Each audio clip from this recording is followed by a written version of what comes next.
he's not a leader figure in that way, which Matu was and was very good at. But he's better than Matu. Fuck Matu. Thank you very much, Tsunami. And indeed, I am here with Zai, offlaner, captain, and winner of this series. I didn't expect you guys to win that game. How did you feel about it being in the game itself? When you're like 17K net worth behind, at what point were you like, oh wow, this game is actually winnable? I mean, I was pretty. I'm not despairing, but like I thought our chance, like we messed up, you know, like things did not go according to plan, and early game was very rough. So you know, we're definitely on the back foot. But then I think we kind of bided our time, tried to look for angles, and eventually found a few.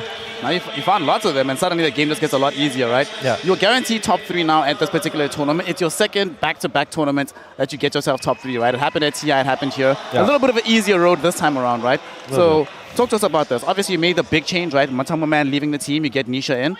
What's the team atmosphere been like competitively when you're in these environments, having Nisha here relative to having Matuma Man? I would say Matu was very much the driving force of our team last year or last season, and I think that's maybe a role that I've stepped into a little bit more, trying to, you know, form the core ideas and kind of, you know, the way we want to play and try to like push that forward. And I think Nisha's kind of just more.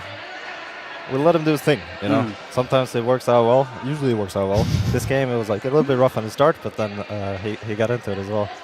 So I think, Nisha's not as like. He's not a leader figure in that way, which Matu was and was very good at. But he's better than Matu. Fuck Matu. He's on the boat, so you can't hear you say that. You know, it's fine. Actually, now that you mention it, and you did step into more of that leadership role, how did that end up shaking out? Was it an active discussion you had amongst the entire team and say who's going to be best at taking over the role of Matuma Man? Or did you just look at the lay of the land and say, you know what, I'm the one that's going to take the reins right now. The rest of y'all be damned. I mean, I think William definitely pushed for it a little bit. And I think for me as well, I was kind of keen on it. Right? I knew that, like, you know, swapping Nisha for Matu, there was going to be a bit of like we're going to lack a little bit of that.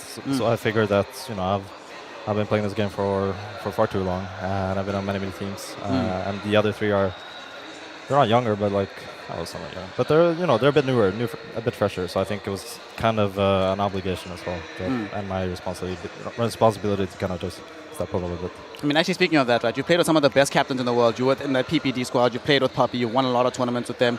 But the entire time, you've had a very successful career, but you've always managed to stay humble, right? And you've stayed just sort of relatively low-key, right? How do you do that? Is it something that you actively think about, making sure you don't let all the success get to your head? I mean, success is it's a fleeting thing, you know? One season you're good. Not for you.